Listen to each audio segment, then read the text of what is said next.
Terima kasih Anda masih bersama kami. Bagi Anda yang baru saja bergabung, kami akan kembali 3 berita utama hari ini.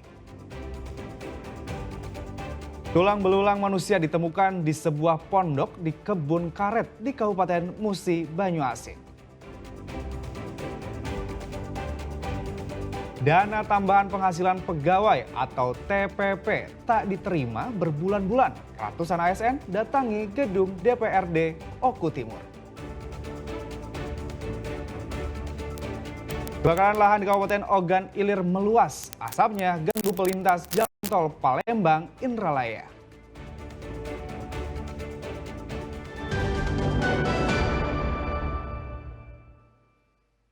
Sejumlah aparatur sipil negara Kabupaten Oku Timur mendatangi gedung DPRD Oku Timur. Mereka mempertanyakan terkait dana tambahan penghasilan pegawai atau TPP yang belum mereka terima sejak bulan Januari.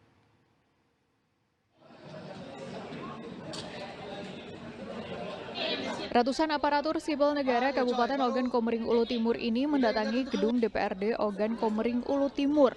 Kedatangan mereka guna mempertanyakan dana tambahan penghasilan atau TPP yang belum mereka terima. Menunggaknya, dana TPP ini telah berlangsung selama 9 bulan, sejak Januari hingga September. Kehadiran ASN ini bertepatan dengan digelarnya rapat pembahasan anggaran perubahan di ruang rapat DPRD Ogan Komering Ulu Timur. Sementara Kepala BPKAD Ogan Komering Ulu Timur menjelaskan keterlambatan pembayaran disebabkan karena terjadinya perubahan kriteria pembayaran TPP. Yang disepakati itu mengacu pada sudah dibahas di PPS. Berapa tuh? Sesuai dengan validasi itu yang disepakati tadi itu beban kerja 13 miliar. Jadi ketika memang itu yang disepakati agar tidak menjadi temuan, berarti kan yang kita akan kita bayarkan adalah yang di beban kerja itu sebesar 13,5 miliar. Besarannya nanti kita lihat. Setelah dilakukan pertemuan, Kepala BPKAD Ogan Komering Ulu Timur memastikan TPP ASN Oku Timur yang tertunggak akan segera dibayarkan, paling lama pada bulan Desember. Mendengar jawaban ini, ratusan ASN pun akhirnya membubarkan diri dengan tertib.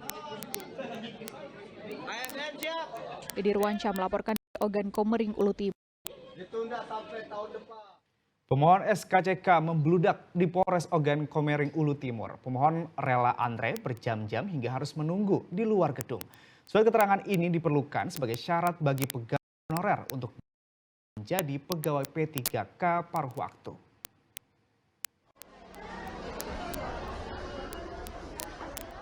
Ratusan pemohon SKCK ini antri hingga berjam-jam menunggu giliran dipanggil petugas yang berjaga.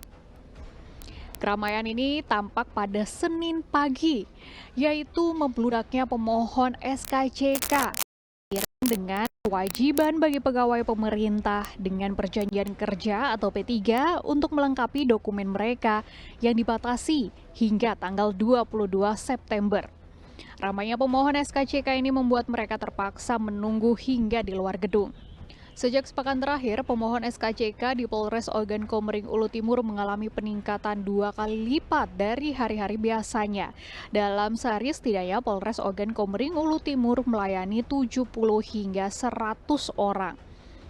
Berdasarkan data dari Pemkab Ogan Komering Ulu Timur, jumlah pegawai paruh waktu atau P3K yang diterima kali ini berjumlah 4.179 orang. Selama 3 hari ini ya, yang membludak ini para pemohon yang lulus P3K paruh waktu dari Pemkab Oku Timur. Termonitor jumlahnya 4.179 orang. Ini akan berlangsung dan sama-sama telah kita koordinasi dengan pihak BKD Pemkab Oku Timur. Mereka diberikan keleluasaan ya, sampai dengan tanggal 22 September itu. Pembuatannya sih sebenarnya menurut kami mudah, cuman karena berhubung banyak yang membuat dari mana-mana, jadi agak antri lama gitu. Tapi menurut saya mudah. Kebutuhan SKCK sendiri itu untuk apa sih, Bu? Untuk kebutuhan P3K paruh waktu. Bagi pemohon yang telah diterima sebagai pegawai pemerintah dengan perjanjian kerja, surat keterangan catatan kepolisian ini sangatlah penting, sebab jika dokumen tidak lengkap, kelulusan mereka otomatis dinyatakan gugur. Sementara Polres Ogan Komering Ulu Timur sementara ini telah menerbitkan hampir 4.000 pemohon SKCK untuk kelengkapan dokumen pegawai P3K paruh waktu. Dari Ruansyah melaporkan dari Kabupaten Ogan Komering Ulu Timur. Kantor Badan Pendapatan Daerah Provinsi Sumatera Selatan rusak diterpa hujan dan angin kencang pada Minggu sore. Atap rusak dan tembok bagian atas roboh. Atap rusak dan tembok bagian atas roboh. Bagian gedung kantor Badan Pendapatan Daerah Provinsi Sumatera Selatan ini tampak mengalami kerusakan berat. Sejumlah kaca pun tampak pecah. Rupanya bangunan tak kuat menahan terpaan angin kencang pada Minggu sore. Akibatnya Senin pagi pegawai di bidang administrasi yang berkantor di bagian gedung yang rusak harus mengungsi ke tempat lain. Hal itu untuk menghindari adanya roboh susulan. Meski begitu, aktivitas pelayanan di kantor Bapenda tidak terganggu. Pegawai tetap beraktivitas secara normal.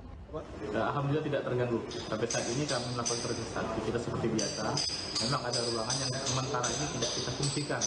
Saat ini sedang dilakukan pengecekan dan ke depan sesuai arahan pimpinan kita akan segera melakukan perbaikan.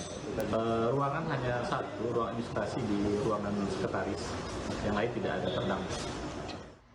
Beruntung tidak ada korban jiwa maupun mobil yang mengalami kerusakan. Lantaran saat roboh, kondisi kantor sedang libur. Saat ini petugas dari Dinas Pekerjaan Umum telah melakukan pembersihan dan upaya perbaikan. Muhammad Ardi melaporkan dari Palembang.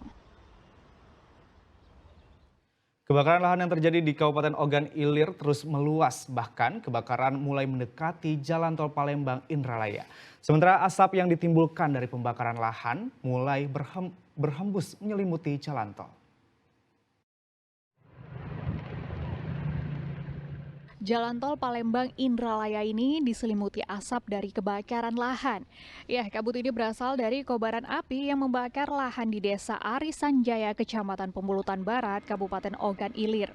Api yang membakar lahan dari 2 hari sebelumnya kian meluas. Petugas gabungan yang terdiri dari BPBD Ogan Ilir, Manggala Agni, dan TNI Polri terus berjibaku memadamkan api selama 2 hari terakhir.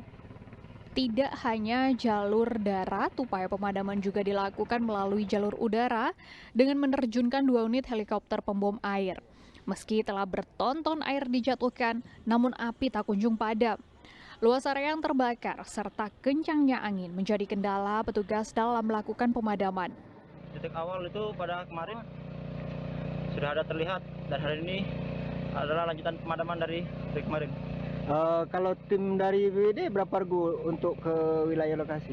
Untuk kemarin kita menurunkan 3 regu dan terdiri dari Manggala Agni, BPBD Provinsi, Polri dan TNI serta masyarakat. Untuk saat ini hanya ada 1 desa, yaitu Desa Arisan Jaya.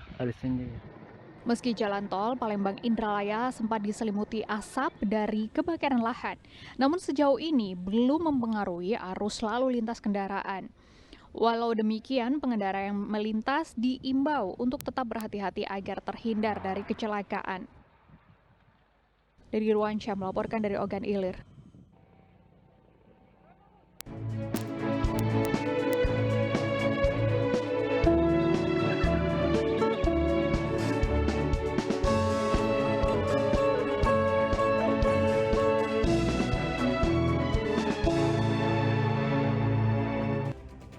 Laporan tadi mengakhiri berita Sumatera Selatan hari ini. Jangan lupa pastikan Anda subscribe channel YouTube Liputan 6 SCTV Daerah.